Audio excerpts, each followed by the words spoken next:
All right. So I reckon that, hey, the quality of the responses, they were so great. There's little point reiterating what you've already read, right? So I was thinking about doing something different, like focusing at the global stage. So this is how the talk is going to go. I'm going to set the stage first, talk about what we're faced with here, and then we're going to talk at a global level. So the ethical standards will be sort of the same, but the considerations will be different. The key goal, what we're trying to take out of this class is, okay, we might be developing, say, modeling, forecasting, tracking, etc., apps or technologies down the line in a few months, right? And so there are ethical considerations and technical considerations. So just to think about these and brainstorm about these. That's the key goal here. The antibody isn't permanent, right? So they ran this study in a Chinese hospital where they measured the level of antibody. There are three antibodies that they measured: immunoglobulin G, M, and A. And these help your body be safe against the coronavirus because it damages the virus's capability to bind to proteins. So if you have sufficient levels of these antibodies, you're safe. And so when the patients were released, they knew the level of immunoglobulin G, M, and A, and they tracked them after 28 days and around 100 days. And what they found was, hey, initially it's the log of ratio of the antibody levels, right? So initial the ratio is 1, so log of that is 0, but with time this drops. So this was a paper back in August. They tried to fit a line and they estimated that after 9 months the immunoglobulin G, it's going to be non-existent. So you're going to be at risk once again. And for the rest of the two, it's going to be 5 months and 3 months. But these were extrapolated data. So this was around 1.5 months ago. Just yesterday, this article came out in CNN. They said, look, new reports show that, hey, that estimate was pretty good. So this paper in Science Immunology, it came out just a week ago. It says IgG, that lasts 3.5 months. So you're safe for 3.5 months. This paper came out the day before yesterday, and this one estimates the antibodies to remain for 5 to 7 months. So we're good at least for 3 months. Okay, but this is natural response of your body, and this has nothing to do with the vaccines. Okay, so what are we going with here? There are direct implications for the vaccines from this data. So we don't have the full profiles of all of the vaccines yet. This is a pretty old paper. It was published 2 months ago, and they said the one of the vaccines that this paper reported, it only elicited comparable but not much higher virus-specific responses. So you can imagine what's going on, right? So we will be safe for 3.5 months with that virus, with that vaccine. And if the other vaccines are not stronger, this is gonna be the case. So the message is sort of clear. It's not gonna be the case that you get vaccinated once and you're done for life. Nope, you're gonna keep having to take the vaccine. And look at the challenge here now. You gotta vaccinate 7 billion people more than once a year. Okay, so if it was challenging getting 7 billion vaccines all across the globe, imagine doing that multiple times every year and keeping on doing that. That's what we're faced with here. We will need periodic booster vaccines, like I said. I believe that some of the vaccines under test trial now, they they by design come with a couple of doses, right? And you cannot just ask countries to make their own medicine, right, or vaccines, because it's vastly more complicated to make these vaccines than even making like HIV drugs. Okay, so it's not feasible for every country to just make their own. It's difficult. So we're looking at a timeline, say late this year to early next year. And the best case, this is a guesstimate given by one of, I believe the CDC officials, that by the end of 2021, we're gonna have 10 billion vaccines produced, right? So you know that's the best, and that might cover the first round, but hey, there are multiple rounds rotating, right? So it doesn't really stop there. But that's a guesstimate, and the worst case could be just 1 billion produced by the end of next year. Right, so we have this challenge as well that, okay, how many vaccines are we gonna get, right? And then there are the logistical issues, right? So you need aircrafts that are air conditioned and capable of transporting this much cargo, and you don't have that many aircrafts. So this International Association for Transportation something, they say that, look, this is an unprecedented air cargo challenge, never done before. And right now they're trying to pre-schedule everything that, hey, whenever the vaccine gets available, they will be ready. So they're trying to do that. This was a BBC article earlier this year. Then I have a thought. Yeah. So let's say we have a vaccine by early 2021 Mm-hmm. and it requires, let's say, 2 doses. Mm-hmm. But maybe on the like 2 or 3 months later, there is another vaccine comes in, which is much more faster. Mm-hmm. So it requires only 1 dose and Mm-hmm. that's it. Mm-hmm. So the question would be, should we go for the vaccine on early 2021 or we should wait for a faster one? Well, if so the vaccine results are published usually in 3 trials, right? So if you have earlier trial results already, which is very promising, and you want to take a bet, so perhaps that might be one way to go, because you don't need to wait for the trial 3 results, right? You will have earlier trial results by then. So that might be a reasonable bet if a country wants to take it, but it will be on the policymakers to do that. Right. So this is what we're tasked with, right? It's a mammoth task. It's not a one-shot thing. It has to be distributed worldwide as soon as possible and equitably and ethically, right? But the ethical challenges are sort of the same what you studied in the reading materials, right? So we want to reduce deaths, we want to reduce economic damage. That's the same, but the challenge is at a larger scale. And so we're not the only ones thinking about this. This association, Gavi, Global Alliance for Vaccination and Immunization, they have been doing this for a couple of decades now. So their goal is to get the vaccines to lower income countries where people are missing out on it. It's based on Geneva, and for COVID they have this fund called COVAX Fund in collaboration with WHO and CEPI, right? So their goal is basically, so we want to secure 2 billion doses, okay, under this fund. 1 billion is for 92 lower and middle income countries and economies. That's half the world's population, okay? So they want to give it free to these countries. The other billion is for 75 wealthier countries, and yeah, and those countries are to pay for it. Okay, so this is what Gavi is trying to do. They are our current global initiative right now. Thing is, their distribution policy is designed by WHO, and the question is WHO getting it right though? Okay, so this proposal, the latest version, came out in September 9th, so and there hasn't been a revision yet, and this is the proposal that COVAX has adopted. So I'm going to walk you through this proposal now, and your job will be to criticize it. Did they get it right? Here's phase 1. Okay, so the idea is countries will receive doses proportionally to their total population. So you understand what's going on, right? So we have this global alliance, Gavi, arranging it for everyone, and then they secure 2 billion doses, and then they distribute it to the countries. So the countries receive doses proportionally to their total population.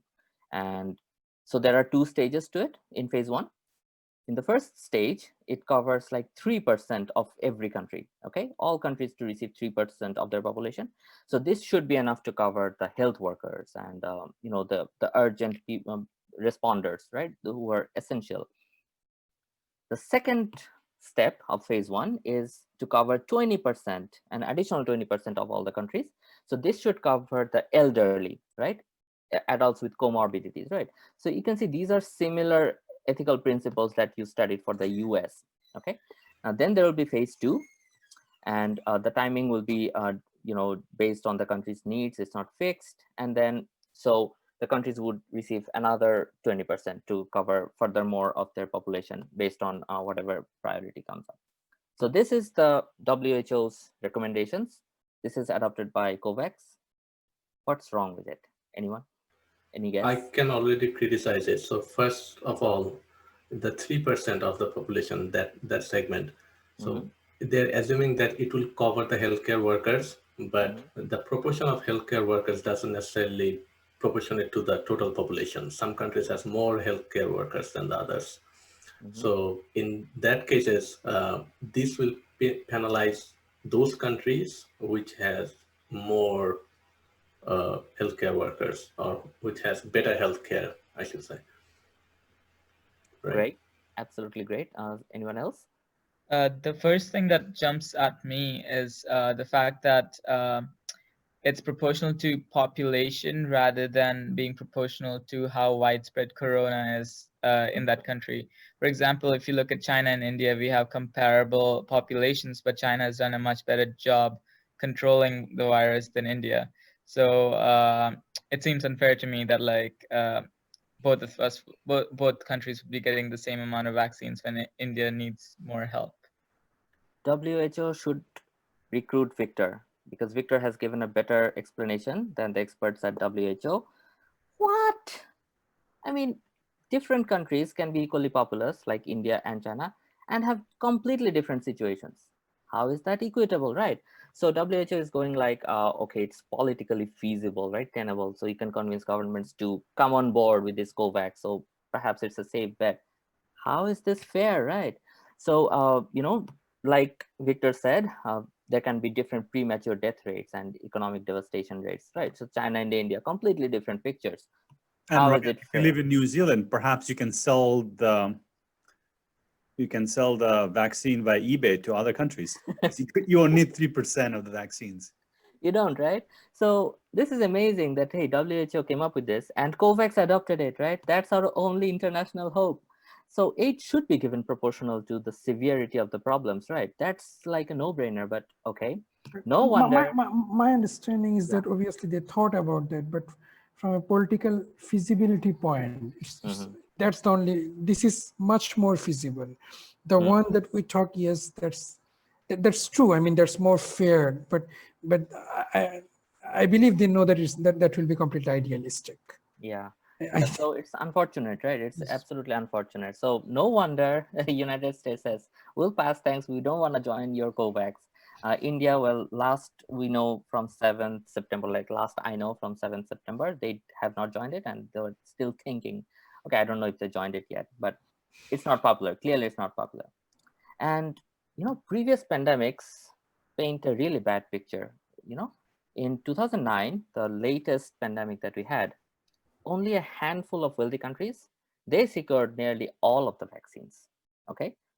And by the time the vaccines reached the lower income countries, the pandemic was over. Okay, we cannot let that happen again. Guess what? It's happening again. Okay, so wealthy countries, they have already made deals for 2 billion plus doses.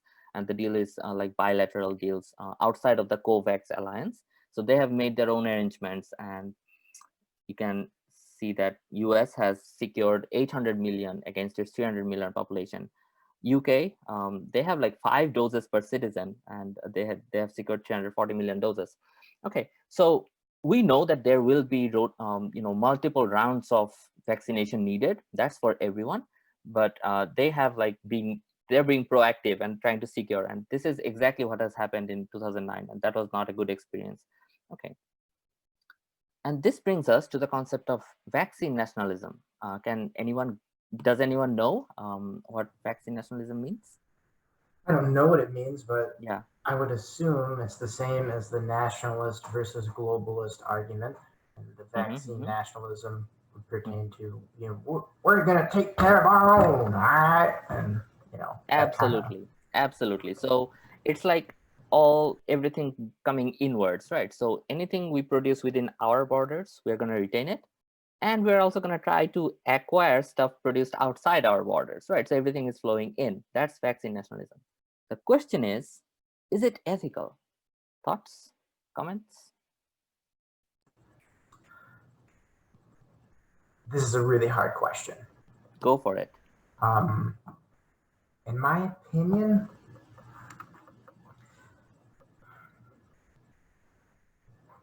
I don't want to answer it right now. I want to hear you want to be politically correct. That's fine. You don't need to be. It's a classroom, and I'm hoping for both ends of the spectrum, in answers from both ends of the spectrum. So relax. Anybody else? Yeah, anybody else? I think it would kind of depend on the situation of the country, maybe. So for a country that is suffering more, maybe it's a bit more ethical, whereas if like New Zealand starts hoarding vaccines, and maybe not as ethical. Yeah. Point. Yeah, it certainly depends on the context. Anyone else? I was also looking at, something similar to what Melissa mentioned in terms of saying there is a possibility of trying to compare the situations of different countries and trying to understand, where different people are at. If there is a country that is definitely worse off, then, there may be some arrangements that can be made. But if you yourself, as a country, if you yourself are, not in a very good position, I think it is definitely ethical to sort of work with resolving issues inside and then looking at sort of expanding vaccines to other countries. Yeah, absolutely right. So on the one hand, you have arguments for vaccine nationalism. It's a country's right and duty to prioritize its own citizens, right? We as citizens, we elect our leaders, or say if there's a king, we trust our a care on the king, and it's the government's duty and right to prioritize its own citizens who are you cannot ethically take that away from them. On the other hand, on the opposite end of the spectrum, this is a life-saving resource, right? And people's entitlement to it should not depend on nationality from an ethical perspective, right? So this is a trade-off that's really, really hard to break. So going back to the previous slide, the fact that US and UK are securing so many vaccines from themselves, it is within their rights, right? So where do we draw the line? Can we draw the line? So before I go to that question, let's recap what we've talked about so far. It's a mammoth task, right? So we painted the picture that it's a huge thing we're trying to go for. Gavi is our international hope. It is trying, but COVAX is not terribly attractive. Wealthy countries are getting priority and they are being proactive.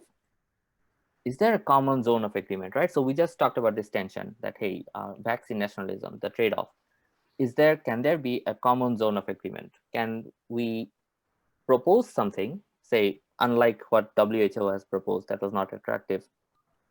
Can we propose an ethical statement that all of the countries should be happy to accept?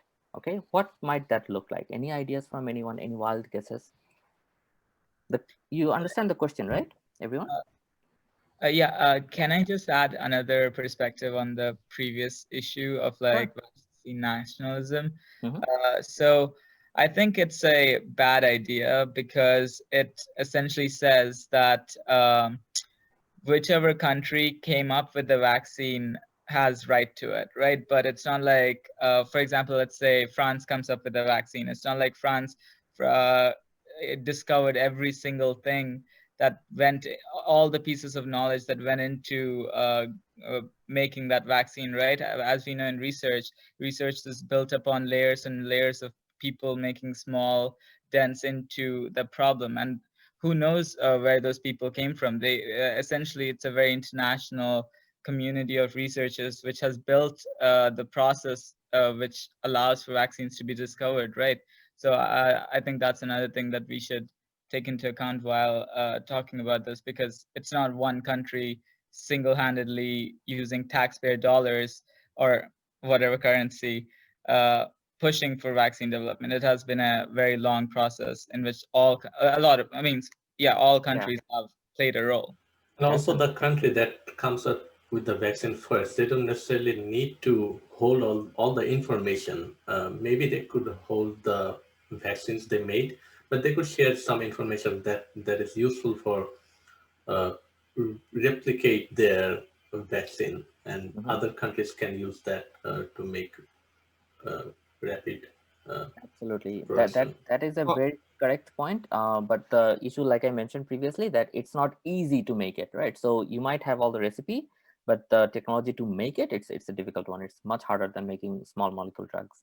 Yeah, and also I think like consider like here nationalism, one can imagine, for example, like a wealthy and small country that just suddenly had the breakthrough and invented the vaccine, and they can just like, and I mean it's unique, so they can just sell it with a really good price, so that also creates like problems, like, you know, wealthy country tends to like probably can pay the bill, however like poor country cannot. And you know, with those countries with like better political situation or diplomatic relationships could get access to it faster, and you know the other cannot.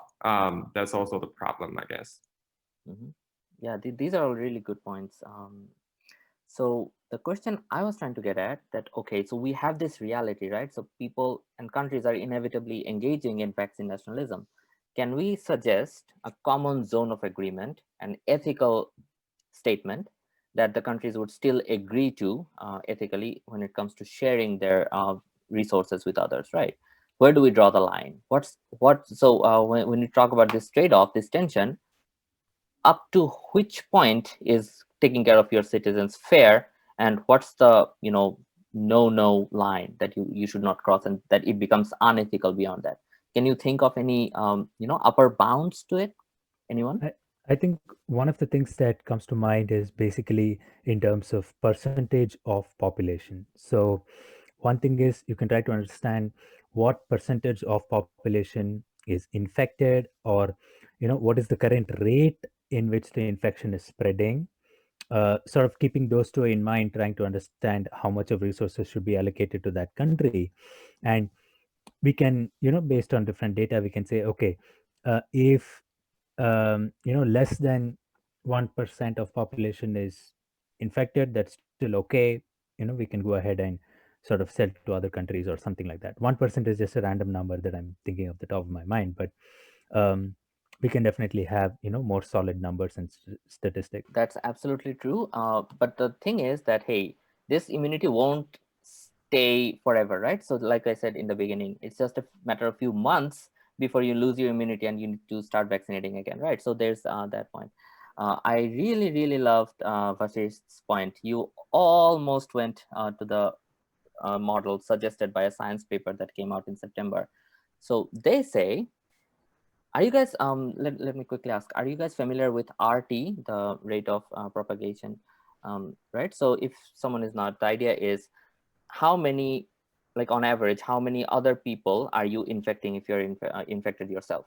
So say I'm infected and I infect 2 more and they each infect 2 other. So the R value will be 2, right?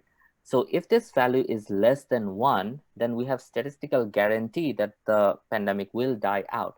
So this paper, they suggest an upper limit that, okay, it's fair to take care of your citizens, do it, but you just need enough, retain enough to keep your RT less than 1.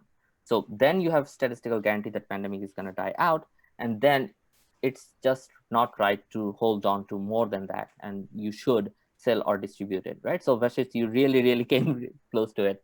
So I'm really happy with that. Okay, so this is one ethical, proposal. And I believe like US, UK, everyone should be able to relate with this, right? Everyone would be happy to have their R value less than 1. And I don't think they'll be panicked anymore if they achieve that. Okay, so this model, this paper I'm talking about, the fair priority model, it goes beyond this suggestion. It heavily criticizes the WHO proposal. It heavily criticizes it and says, look, we're proposing something that we hope will do better.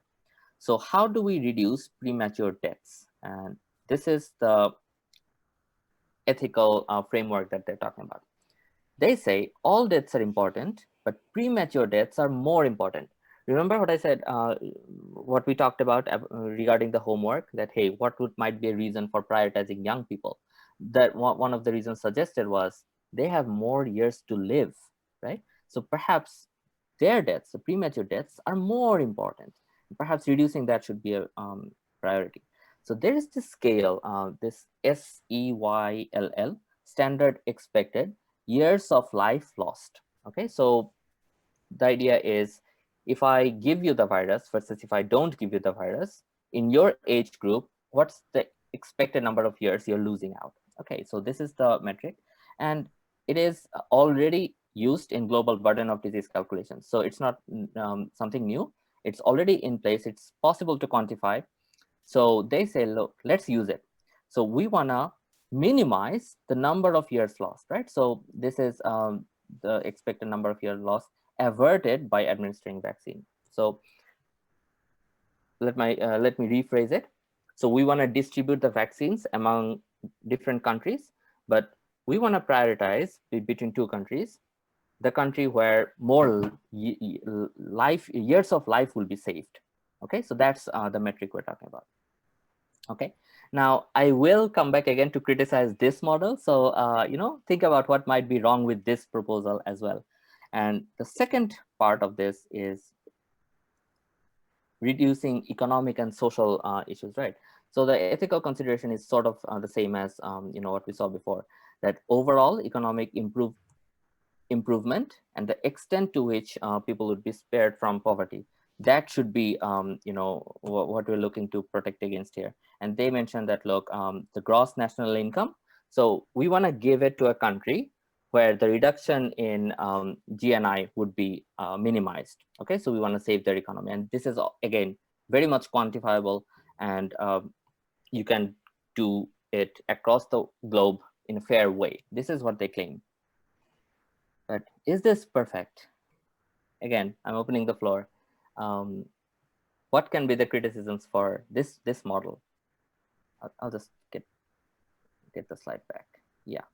So for reducing deaths, we're looking at we're trying to save more years of life. And for reducing economic effect, we're trying to save gross national income. This is what's going on. And based on this, they want to allocate the vaccines. What's bad? What's good? Well, it doesn't seem like they're putting a lot of value on the life of the elderly population. And that could be a concern. Excellent point. Yes, the trade-off we discussed earlier. Yeah, yes.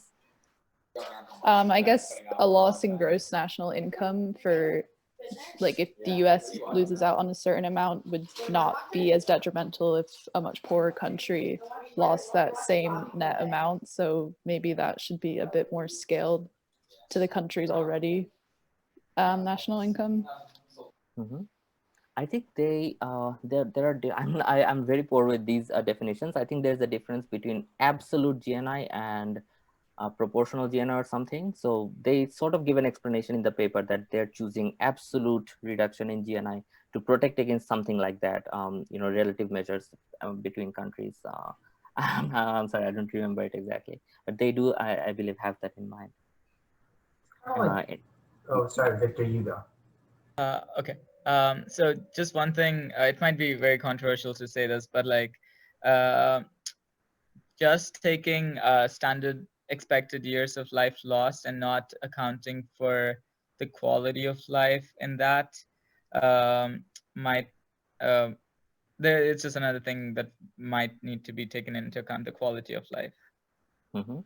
One thing is that this metric, this SEYLL, this is calculated across age groups. Okay, so it's apples versus apples. So an 18-year-old in US will be compared against an 18-year-old in Bangladesh, and this metric is calculated across countries, right? So when they take a metric like that, so the global inequalities are already sort of captured in the metric.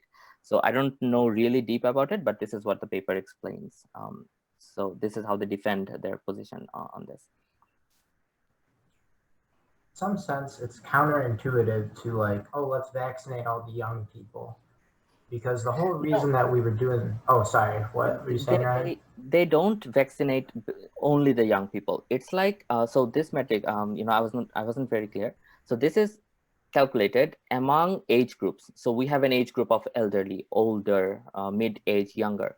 So among each age group, which country will be able to save more years of life?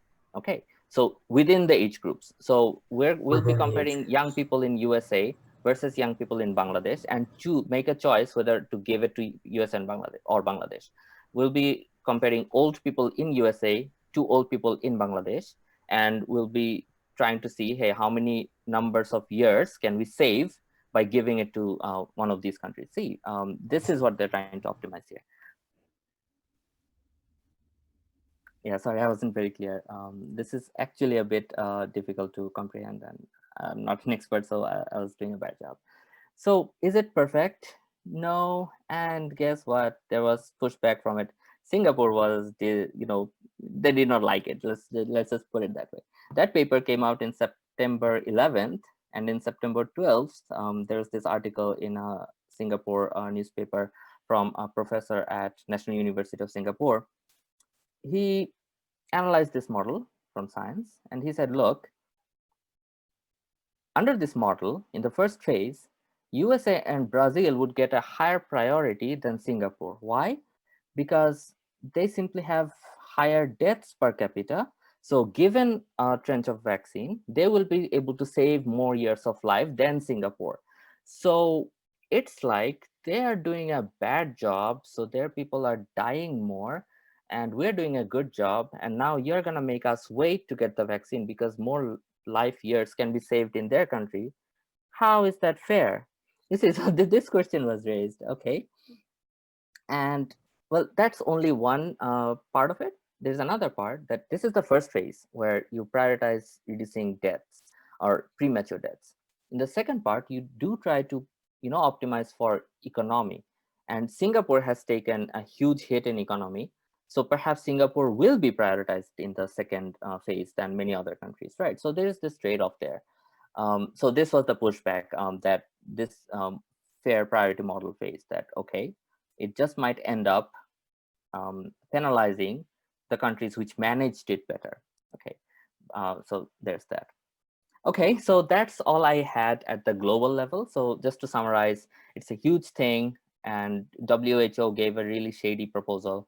There's this new proposal, the fair priority model, which sort of does, or at least tries to do a better job, but questions remain, and it's an open question. No one really knows one way to have everyone on board and solve everything. We just don't know it. Okay, so any questions or thoughts so far before I move to the next section? So one quick question, is the WHO definitely planning to go ahead with its current proposal if a vaccine comes to picture, or are they still looking out for other distribution models? So they mention it as the final working paper. I believe that's what is mentioned in that, and it came out in September 9th. So at least I'm not aware of any more recent update. There might be, I just Googled, right? So there might be, but I'm not aware of it. Okay. Yeah. Okay. Ashish, maybe there's an opportunity for you to go influence WHO and then ask them to do a better job. Oh yeah, I'll call them right after this class. Sure. That also tells you the difficulty of this decision. There is perfect solution doesn't exist, so you have to make a trade-off. And regardless of whatever trade-off you do, some people will be more angry than others. Mm-hmm.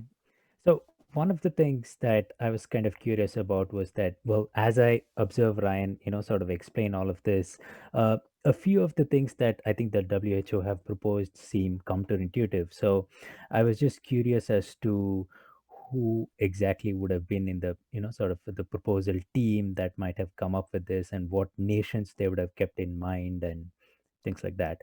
I believe this document was authored by WHO editorial board. I remember that, seeing that in their website. Yeah, I'll need to go back and check.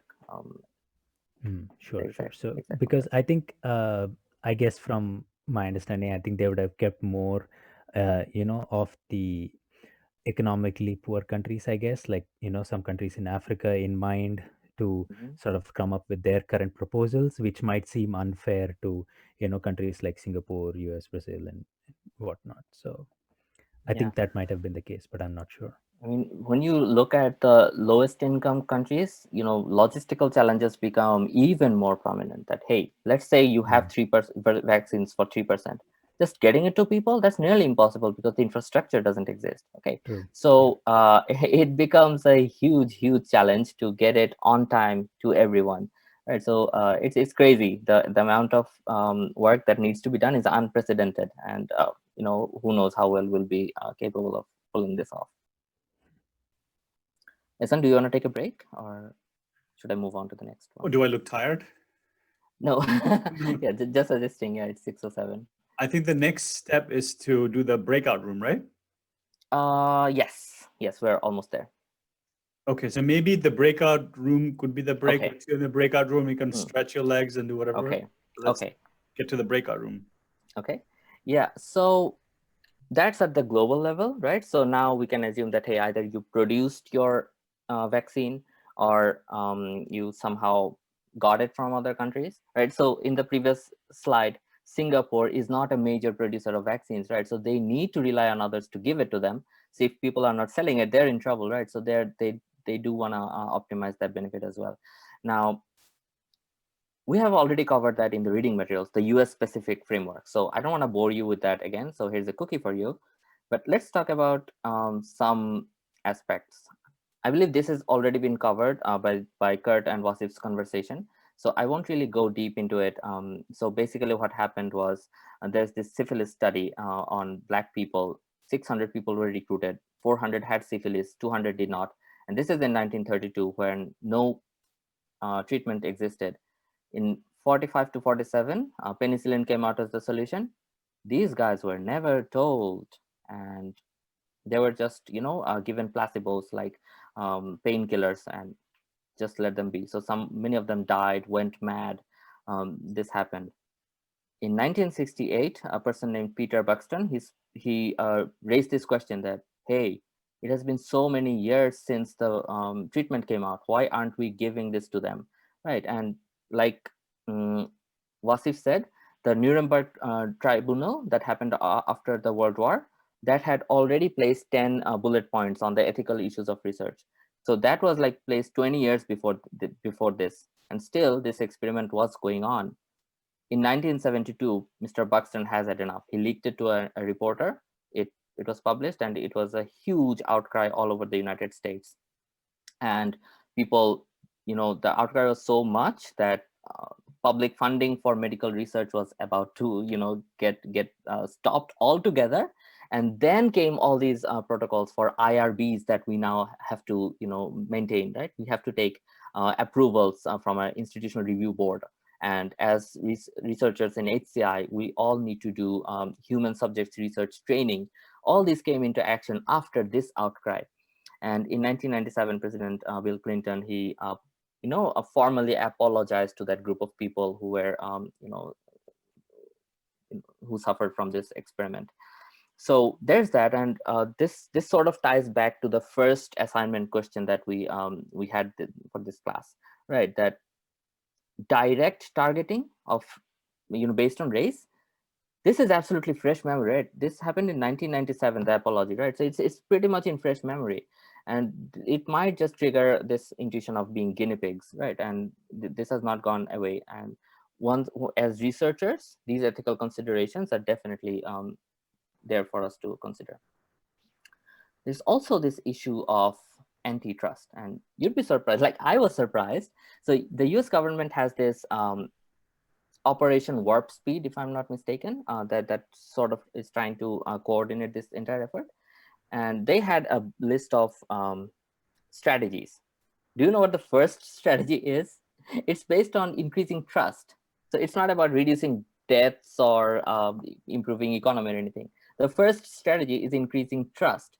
And this screenshot is from a very influential politician, and this is a public tweet.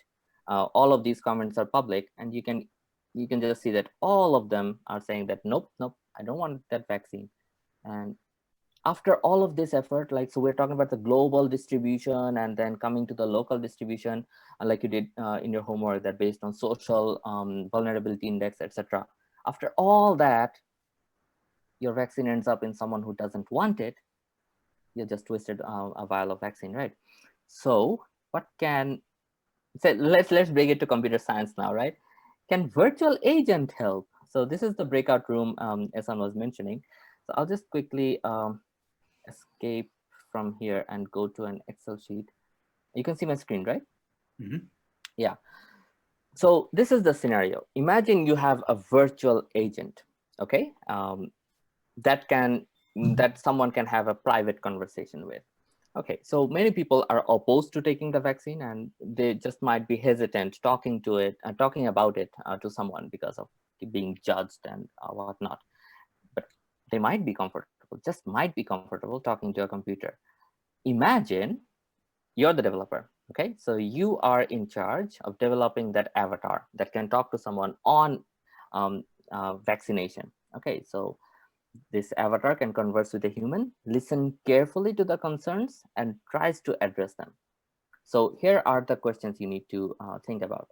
What would be your strategy for designing this automated dialogue system? What kind of questions or concerns would you anticipate from the person who doesn't have much trust? So once that questions or concerns come, what would be your strategy to mitigate them? And do you have any preferences on how you want to end the conversation?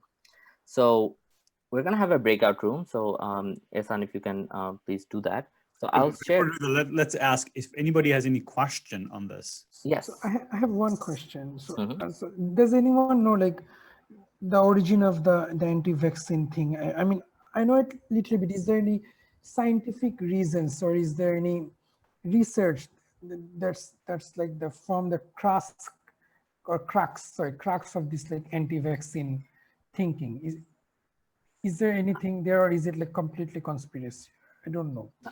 My understanding is there was one study that was published that has since been completely debunked that connected vaccinations with autism. And yeah, that's what I'm gonna say. I saw. Yeah, but it's. Yeah, we saw the response in the forum. That one. Yeah. The autism one. And I think I think it's, you have kind of very vocal people that sort of took that and ran with it. So I think Jenny McCarthy was one of them. And you just kind of got this snowball effect of people that kind of glommed onto the movement.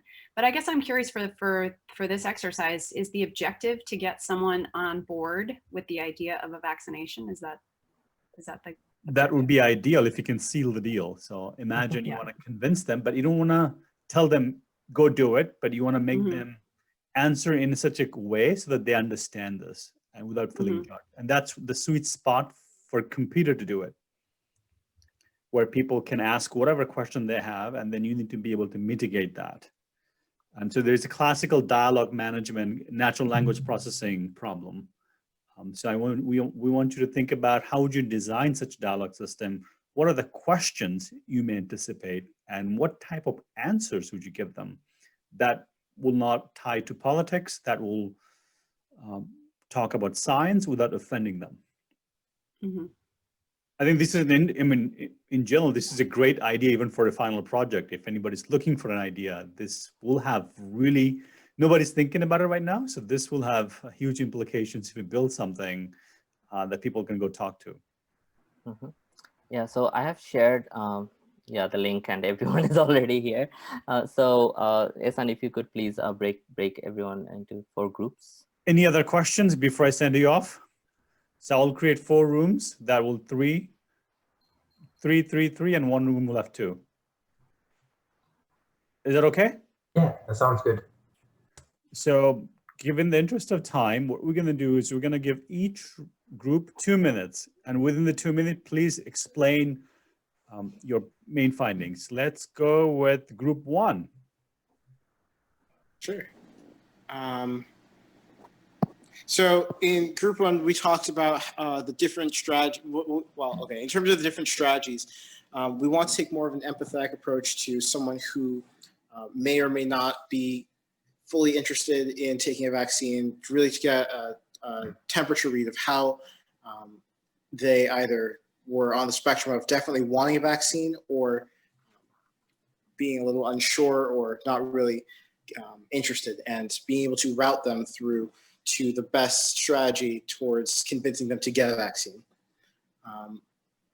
Similarly, we also talked about reassurance and following up with facts on questions that the user might have about getting a vaccine. So while some people might be fearful of things that they've heard about or other kinds of misinformation or the Tuskegee Airmen experiment, we would provide them with facts and clinical information and supplement that with the reassurance that that was a good question, and provide them with more information on getting a vaccine. Okay, so it looks like you want to give them facts, you want to encourage good questions. What's the EQ-IQ balance? So I think we just talked a lot about how like this is like if you go into a doctor's office, you can come out with a very different feeling, whether the doctor is kind of like just throwing facts at you and you just feel like you're kind of being talked at, versus if the doctor is really empathetic and kind of you really feel like you're being listened to. And so what we were trying to get at with that EQ IQ balance is we want to have the the chatbot or whatever take a very empathetic approach of kind of validating their concerns and their questions, but also responding to those questions with facts. So kind of incorporating both EQ and IQ. Okay, group 2. Take it away, Melissa and Ginny. We actually talked about a really similar thing about baselining in the beginning to kind of get a sense of how hesitant this person is about vaccines, whether they're just not completely sure or have a few concerns, or whether they're like maybe very anti-science or something. We also and so some of the questions we came up for that is like, have they gotten vaccines before? What their experience is there? Do they have maybe any underlying health conditions that they're worried about might interfere with the vaccine? What's their attitude to coronavirus? How serious do they think it is? We also talked about maybe including some like graphics here and there as a way to present information. We did another thing where there would be like an introduction video that would be like the computer system just completely detaching this interaction from anything political or anything with a hidden, like anything conspiracy-like that's out to get them. And we also thought, well, maybe there would just be like a very, very short video of like, hey, this is what the vaccine is. And like in Jurassic Park where that guy has the mosquito and they go through with the mosquito about how the dinosaurs were made, it would be like that, but for the vaccine itself. And then like we thought maybe about like how it could end is maybe like it could have a bit of humor to it where the computer system was like, here's a possible world if you don't take the vaccine. The likelihood is very low, but it would just show them like a bunch of like really bad things happening. And then it'd be like, and this is what would happen if you did take the vaccine. And then, the truth is probably somewhere in the middle, and it's up to you to decide what you want. Ultimately leaving the decision to the user and never telling them that they should or have to do anything. Okay, I really like your idea of baseline questioning. That's one way to get more information about them, whether they are left or right, and then use that information to further customize more information. That's a clever idea. Great. Group 3. Yeah, so I can go for group 3. So we've talked about developing a dialogue system for the virtual agent. So our first strategy is to build the trust and then extract information. So that means at the beginning, the virtual agent will talk about like how was your day, how COVID affected your days or your life, career, and so on. And then it will talk about the vaccines. What do you think about the vaccine? What exactly the things that you're most concerned about? Why you're not taking the vaccines? So extracting information. So as a result, we can anticipate some of the things that we have listed in the document. So first of all, the anticipation could be the vaccine is not working, or the person might say that there are many side effects. I have heard many side effects of it, or maybe it has long-term consequences on my health, or maybe they can say that there's a political agenda behind this vaccine. And we have listed 3 levels of mitigation ideas. So our first mitigation idea is to show them the current research and highlight them. Like, this is the research has been done, this is the government saying, and there are many papers and research has been done, and this may convince them to take the vaccine. If that doesn't work, then we can talk about the public figures. For example, celebrities. This celebrity actually endorse this vaccine. If that doesn't work, we can talk about the political figures. If that doesn't work, we can certainly go into their emotional cues. For example, we can talk about their families. Look, you have a family member who's 90 years old. Look, why are you putting them into the risk? So we have this 3 level of mitigation ideas. And at the end, what we are trying to do is the virtual agent would ask the person what you have learned from this conversation. So please explain in your own words what you have learned so far. And also we can ask whether this conversation actually changed their mind and whether you would like to encourage other people to take vaccine, or how likely you'd like to encourage other people to take the vaccine. Great idea. I mean, looks like I should go and do that myself, do this project myself. It shows, yeah, someone has a PhD thesis on it. All right, the last one, group 4. Yeah, so one thing that our group want to bring up is that there is a strong tendency in human beings that people tend to believe what they already believed, like tend to collect evidence or trust the evidence which is already aligned with their current belief. So first, we want to let the virtual agent first acknowledge their current concerns and also talk in their own language and see from their perspective. Start from their assumptions, and with this strategy, we want to like kind of lower their barriers or like their disbelief or their like resistance to getting new information to change their mind. And then also we want to use different strategies for different types of people. And I think the previous idea about the baseline questioning is really a good idea for this.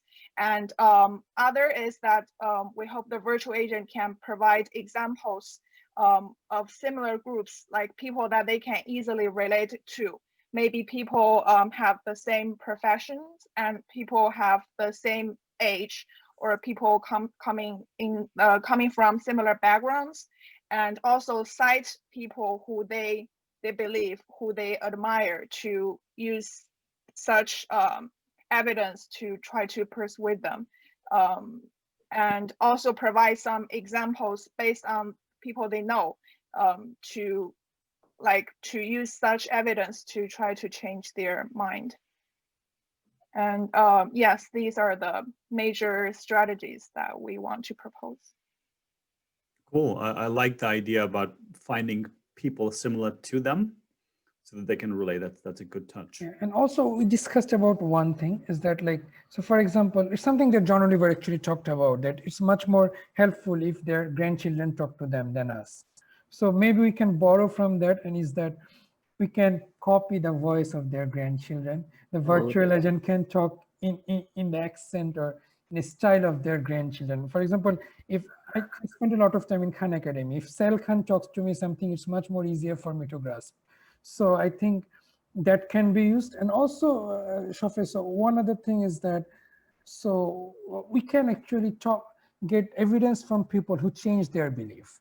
Like the counter examples, like there are many people who were anti-vaxxers, but they've seen their near and dear ones suffer due to that. So that can be really helpful, because many of the times it's not coming from a deductive argument or something very scientific. It's much more of an emotional kind. So you need an emotional argument to back that up. And also, like other groups also discuss, like it needs to be understood, like where the person is coming from, whether he's coming from an emotional side or whether he's coming from a purely scientific or deductive side. Because I've heard some people who are coming from a scientific side. I mean, they try to give many scientific arguments. So maybe for them, a more rational argument will work. For others, we need to bring their grandchildren. So this paper came out in 2009 during the last pandemic. And what was different back then was it did not, have this much panic associated with that pandemic. So there was less research, and these research was acknowledged less. All of this happened. This is a science paper you can see the parameters that they took into account in making this model, right? Deaths, infections, so the number of cases, years of life lost, right? We keep coming back to this parameter, and and then contingent valuation and economic costs. So it's sort of what we have been talking about so far, and the outcomes were very interesting. That hey, you should prioritize school children and their parents aged 30 to 39 because they are the major carriers and transmitters. So this was the recommendation that came out from it.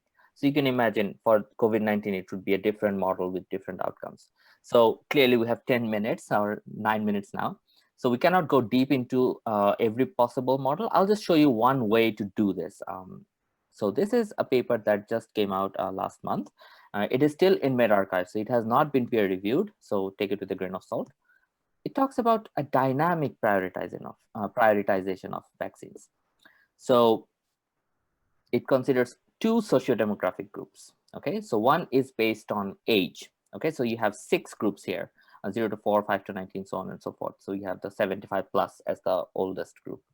And the second one is essential worker status. This is a one demographic group that has never been incorporated in such models, right? So this is completely unique to COVID-19. So if you put these two together, okay, so for the younger age, perhaps up to 19, you are less likely to be an essential worker, and the same goes for if you're too old, say 60 plus years. So these are just non-essential workers. For the mid-range, like 20 to 39, you have both non-essential and essential. So the star marked are the essential ones, right? So 40 to 59, you again have non-essential and essential. So you see, it's a two-dimensional space we're trying to optimize over. And the trade-off, okay, so as objective functions, we have 3 things. So we can fit a model that tries to minimize expected number of cases, one model that tries to minimize the years of life lost, that metric again, and the third model can try to minimize the number of deaths. Okay, so this is what we're trying to do. So this is the model. If you are familiar with the SIR model, this is very much same, just customized. Okay, so I won't go into SIR, I'll just explain what this is. Say we have a room full of people and they're moving around randomly, and to begin with, all of them are susceptible. So if one person in the room has coronavirus, that person is infected and that person can infect the susceptible people. So this is one state that people can be. Now, if you get the virus, you will be protected. So that's B, okay? If you get the virus, but the virus does not work, you'd go to F, so you're still in risk. Or you can directly get exposed to it if you come in close contact with someone who already has the virus. So from F, you can also come to E. So now you're exposed, but that doesn't mean you have it, you're just exposed. So if you have it, then you go to here. So it would take 4 to 5 days before the symptoms really kick in. This is the pre-symptomatic stage. Then you can have one of 2 cases. You can have asymptomatic or symptomatic. From both of these cases, you can recover. Mostly from the symptomatic cases, you can die or you can be removed from the network.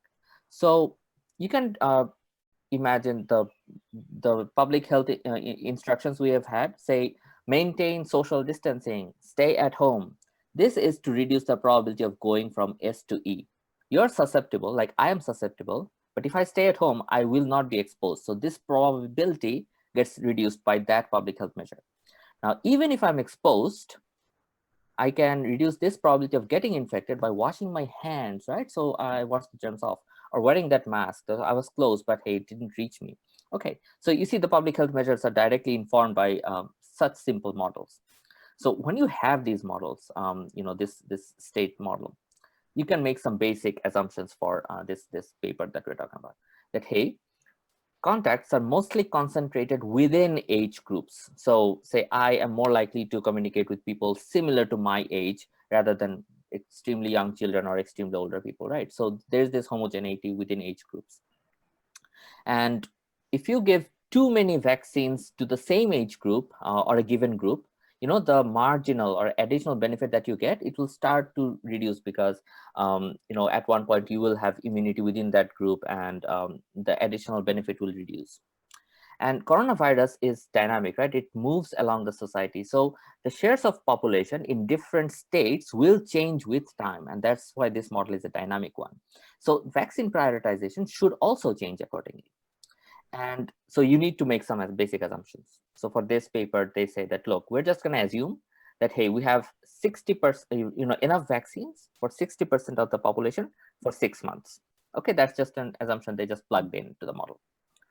And based on that space model, you can have a bunch of differential equations to describe that complex system that I talked about. So I will not go details into this, but there are a lot of parameters. Like I mentioned, 2 parameters, right? To reduce the probabilities that you are exposed or you are infected. So there are more probabilities here because we have a more complicated model. So when you're choosing values for these parameters, you need to really justify. So this paper says that, look, we estimated that parameter from that data set. So you need to really explain it, and you need to do it if you're fitting this sort of models. So you have a system, you have some constraints, you have the bunch of equations, and you have fitted some parameter values. So now you can play with it, right? Now you can run simulations and see how the vaccine allocation should look like. What's the goal? The goal is to allocate the daily number of the daily supply of vaccines to across different demographic groups. So remember, we have a 2D plane we're trying to optimize over, and then we have 3 different objective functions. So we'll fit 3 different models for them: deaths, years of life lost, and the number of infected cases. So this is how the results would look like, given the set of parameters that they fit in this paper. Let me just go. Yeah. So have a look at these color codes. So you have these star models at on D and F, right? So they are essential workers, and for the rest of them, they are non-essential workers. And so you get the idea. Like I said, we have enough vaccines for 6 months. So here they are. And this is the percentage of vaccines that, hey, that will go to these age groups and essential worker groups. So first up, we're trying to minimize the number of deaths. So the simulation results would tell you that, hey, in the first time step, you should prioritize the pink one, which is the older essential workers. So it's not the oldest. They're essential and they're old. So the optimization tells, hey, they should be prioritized. But then in the next time instance, it says, look, the gray one. So this is the oldest group. They're not essential workers, but they should be prioritized. Okay, in the third time step, it's brown. So, okay, it's the second oldest group, the non-essential workers. The fourth one, yellow, this will become important later. This is the youngest essential worker. So it goes on. Now, this is pretty much, counterintuitive, right? So why would you change it? Can you just keep giving it to older people? The reason ties back to the diminishing marginal effect, right? So if we keep giving it to the same group, well, the marginal benefit that you get reduces. You get more benefit by giving it to some other people when you're trying to minimize deaths. So this is the insight you get out of it. And then you can do a cumulative plot, and you can see the distribution that, hey, the green one and the orange one, they get the lowest priority, right? So they're just kids and who are non-essential workers. Okay, there's that. Let's try to minimize the years lost, right? Okay, the first one is still the same, right? So these are older essential workers. You see how the yellow one has moved forward now? These are the younger essential workers. So we have the essential workers right at the beginning. Why? Because, hey, we're trying to minimize the number of years lost. So it makes sense that, hey, younger people will now become prioritized because that's what we're optimizing, right? And then you still have that brown. So these are like the older people. But the oldest people, they're right at the end because we're not really optimizing over their benefit. So the cumulative plot, you see C, the C group. So you're 20 to 29, and no one cares about you. You're not essential. So you're the lowest priority in both of these optimization cases. Let's have a look at the third one. Minimize the number of cases. Voila, yellow is now right at the beginning, right? So these are the younger essential people. Why? Because they're more mobile, right? So, and they're essential, so they need to go out. So they have more traveling, they have more connections, and they need to go out. So perhaps you want to vaccinate them first, right? So the older essential group, they come next. Guess what? Children come in next. See, 5 to 19. they were like ignored in the first 2 rounds, but now they come forward because now you want to prevent transmission, right? So if you see the cumulative group, you see C and A, they have much larger share than the previous 2 optimization results. Clearly, this is not one size fits all solution. This is not perfect, but you see how you can formulate these equations and optimize them to inform your policy, right? So that's all I had. So you can see that, hey, if you're older and essential, you turn out to be pretty consistently on top, right? The pink one, top, second top. However, if you want to reduce infection, then younger and essential. So infection, right? So the yellow one, younger and essential. So essential also comes in second. If you want to reduce deaths, go for the older ones, right? So you have the darker bars here. So these are the insights that this model helps you get, and this outperforms non-targeted strategy by 18%. So this is still under peer review, but I thought, hey, it gives a picture of how to formulate these equations and how to really run these analysis if you're interested. So I thought, yeah, I'd cover them.